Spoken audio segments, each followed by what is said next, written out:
Army, कभी सोचा है कि आपने कुछ किया भी ना हो पर फिर भी हर चीज़ में आपको ही ब्लेम किया जाता है। अगर आपके साथ ऐसा कुछ नहीं हुआ है कभी भी तो आप इस चीज़ को फील नहीं कर सकते, पर मैं आपको ये फील करवा सकती हूँ क्योंकि मेरे पास इसका एक बेस्ट एग्जाम्पल है। अगर आपके दिमाग में भी सबसे पहले बीटीएस का नाम आया तो आप बिल्कुल सही हो, मैं उनकी ही बात कर रही हूँ। तो आपने देखा होगा कि हर कंट्रोवर्सी में बीटीएस का नाम कैसे आ ही जाता है। कुछ दिन पहले ही आरएम को उनके वर्ड्स की वजह से ब्लेम किया गया था और अब वी की एक प्राइवेट चैट को इशू बना दिया गया है। तो hi guys, welcome to my channel, my name is किमीफा। एक्चुअली प्रॉब्लम क्या है, तो देखो, एक मैटर चल रहा था जिसमें कहा गया था कि एक ग्रुप ने दूसरे ग्रुप की कॉपी की है। इस बात को लेकर मिन ही जिन ने वी और उनके बीच हुई प्राइवेट चैटिंग को कोर्ट में एविडेंस के तौर पर सबमिट कर दिया बिना वी के परमिशन के।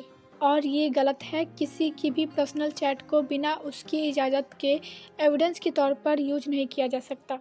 उन्होंने ये भी नहीं सोचा कि सामने वाले इंसान की भी रिस्पेक्ट है, उनके भी फैंस हैं जो उन्हें गलत समझ सकते हैं इसे देखकर। सबसे इम्पॉर्टेंट बात ये है कि वी ने अपने चैट में किसी भी ग्रुप का नाम नहीं लिया था। उन्होंने सिर्फ इतना कहा था कि उन्हें भी कुछ सिमिलैरिटी फील हुई थी, लेकिन उस चैट को एक सेफ्टी ग्रुप के अगेंस्ट यूज किया गया है। यंग को तो ये भी नहीं पता था कि उनकी प्राइवेट चैट कोर्ट तक पहुँच जाएगी।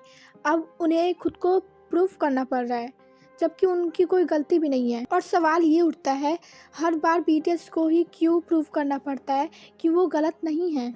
और यार, ये सच में मिन हिजन इतनी बुरी कैसे हो सकती है यार।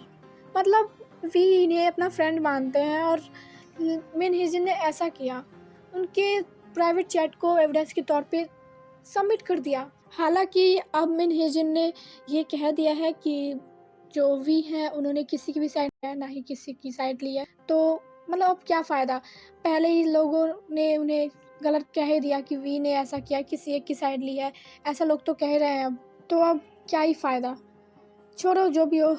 एक बात की खुशी है कि हाई भी अब वी को सपोर्ट कर रहे हैं। हाँ, करना ही चाहिए क्योंकि वो उनकी कंपनी है तो ऑब्वियसली वी को सपोर्ट किया जाएगा। और आर्मीज़ भी अपनी पूरी कोशिश कर रही हैं वी को सपोर्ट करने की और कर भी रही हैं। इसके साथ ही मैं कुछ लोगों को ये भी कहना चाहूँगी कि जिन्हें इस टॉपिक के बारे में या फिर इसके बारे में कुछ भी नहीं पता है वो वीडियोस ना ही बनाए तो ठीक रहेगा। क्योंकि मैंने कल एक वीडियो देखी थी, उसमें एक बंदा था जो कह रहा था कि ये जो प्रॉब्लम है वो हाइव और मिनही जी के बीच है, जो कि ऐसा नहीं है। दो गर्ल्स ग्रुप्स हैं, उनके बीच में ये प्रॉब्लम है। पहली तो न्यू जीन्स और दूसरी आइलेट ग्रुप, इन दोनों के बीच में ये प्रॉब्लम थी। ठीक है, तो अगर आप लोग मेरी वीडियो में अभी तक हो तो कमेंट में 3939 जरूर लिख देना और वीडियो को लाइक करके चैनल को सब्सक्राइब करना मत भूलना। Things are about to change round here,